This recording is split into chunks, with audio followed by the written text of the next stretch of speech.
My name is Matt Cormier. I'm a rock climber, and that's me, I think.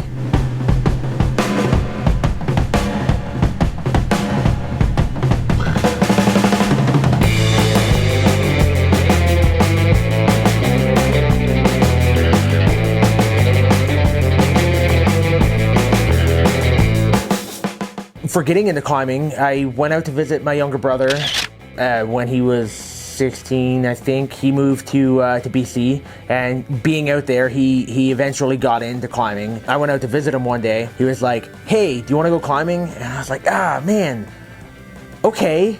Meanwhile, in my head, like, I'm terrified of heights. You put me on a ladder, no thanks. You know, we go out, and it was the most horrifying experience ever. It was a route called Banana Peel. It's a Squamish classic on the apron, which is part of the chief. And then at one point, I remember he was at the top of the pitch, and I was falling. He was bringing the rope in, and I get to a piece of gear, and I cannot get this out. So, and I'm fiddling with it, and like now my fear and my adrenaline and everything is just starting to get to me, and I'm losing it because I can't get this piece out of the rock. I'm really starting to panic, and he's out of sight, and I'm trying to yell to him, and then I hear behind me this guy's like, "Oh, I can get that for you." And I turn around, and it's this dude, and he's got headphones in. He's just super relaxed, and he's just like, "Let me get that for you." And I realized, like, as he's taking this piece of gear out, that he does not have a rope. He's wearing friggin' 3-strap sandals, and he just like casually like pulls it out and cruises past me. And it was that very moment that I realized, like, I have no business being scared up here. That was seven years ago, and I mean, I've been climbing ever since.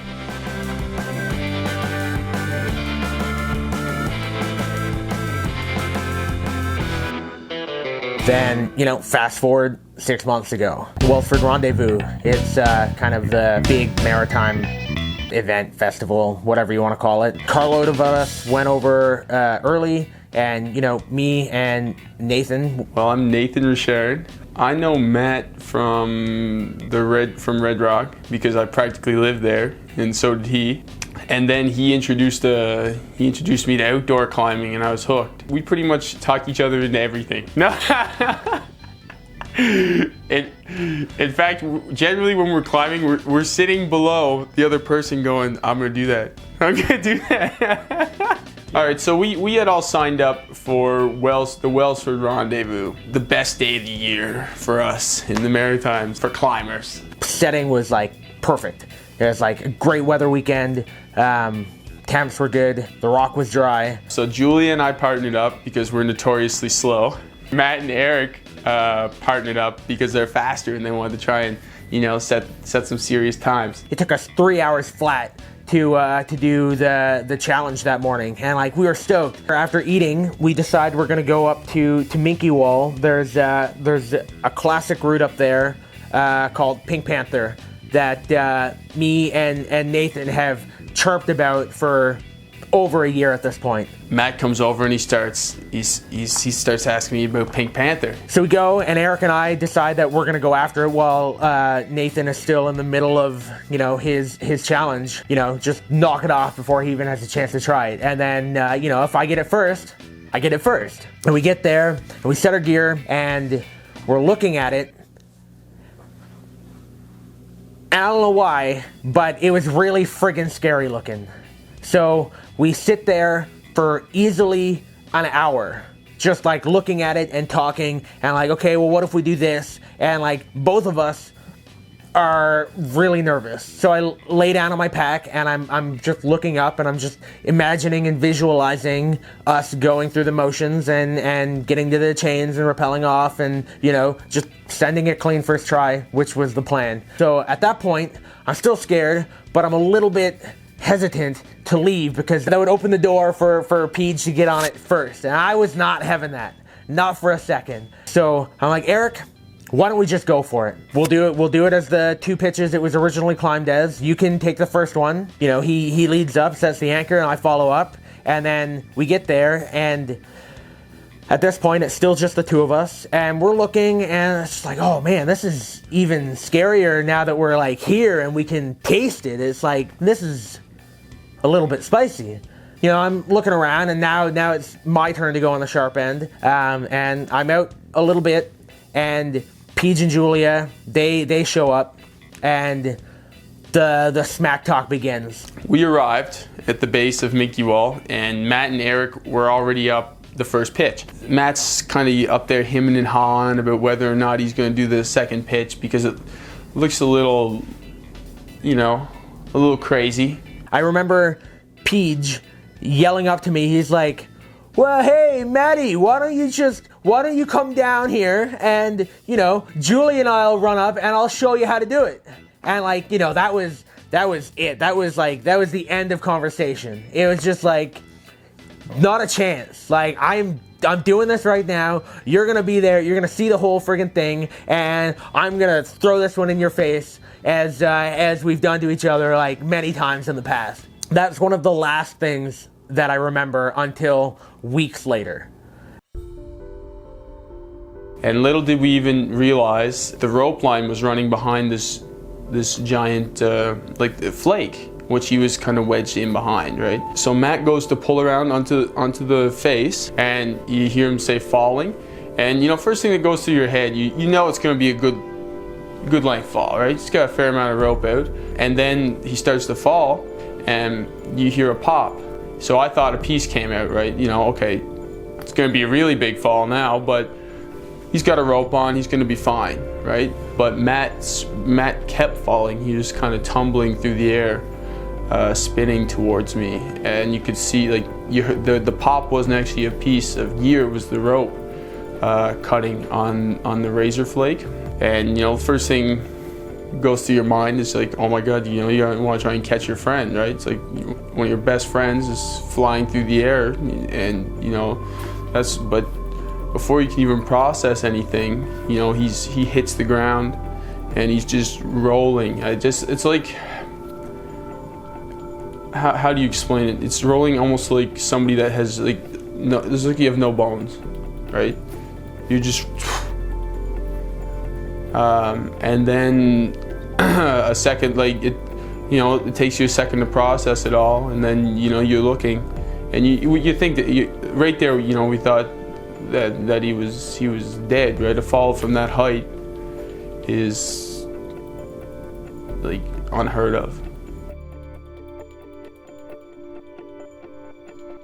I got a Facebook Messenger call from Julia, and like Julie and I are buds, but like I was like, oh, this is like really weird, like getting a Facebook call from Julia. And then my heart just sank. Then it was just like something happened. And then I pick up and Julia's on the other line, and she's like, Nicole, I have Peach to talk to you. Matt was in an accident.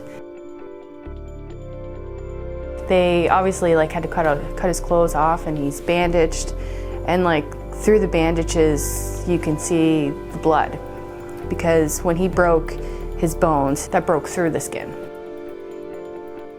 I broke my femur, tibia, and fibula. I broke my sternum. 5 different areas of the foot flew up my elbow. It's the only way I can describe it. There's actually a piece of it still at Minky Wall somewhere.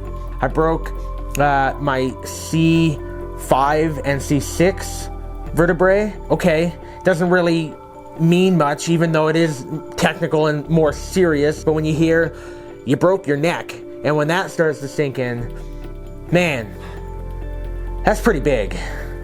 That's pretty freaking big. Best case scenario at the time wasn't where he is even right now, right? To be honest, best case scenario was probably, you know, just survival. Recovery was fast but slow, but like each day got better and better. It went from like one day not being able to sit up to like one day he's sitting at the edge of the bed and like holding himself up. We kind of went from needing a whole lot of help, the two of us, to like not needing much help at all, which was really good. After 6 months, I'm nowhere as close to what I want to be or what I was, but from what I see or hear from everybody else, I'm so far ahead of where I should be or would have been expected to be.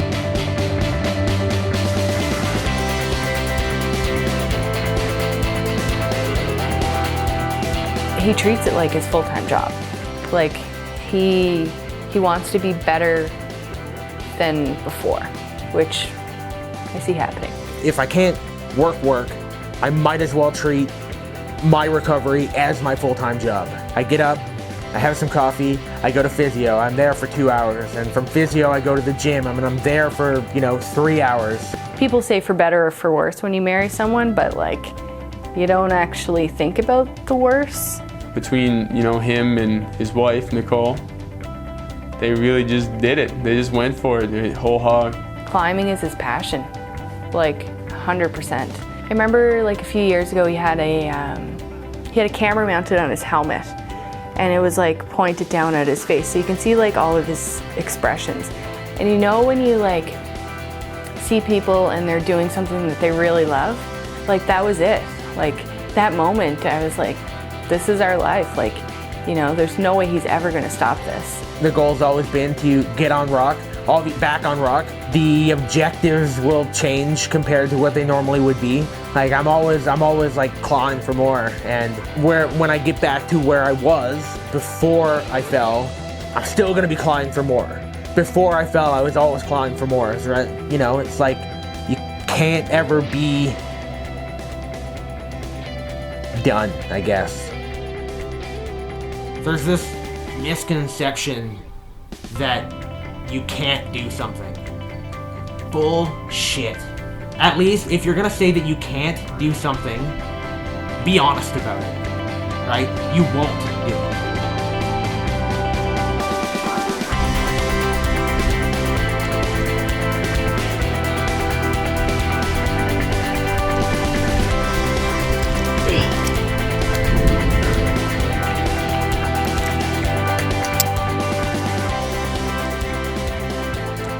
Yeah, I got banged up, and I could probably just, avoid things and play every card safe. But, I'm 33 right now.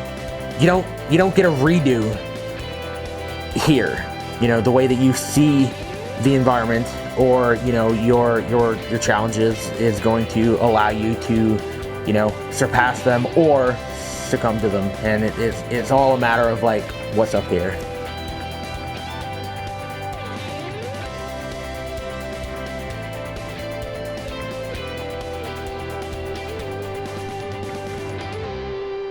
See? Yeah, so do we want to do pitch 3? Yes. Okay. I think that's the only spot you're gonna get pro for a bit. Way up there. Okay, let's do it. Here's what it was. He looked down at me, and you know what he said? He's like, the only reason I'm doing this is because I think you're gonna come up here and do it after me if I don't. That's exactly what he said.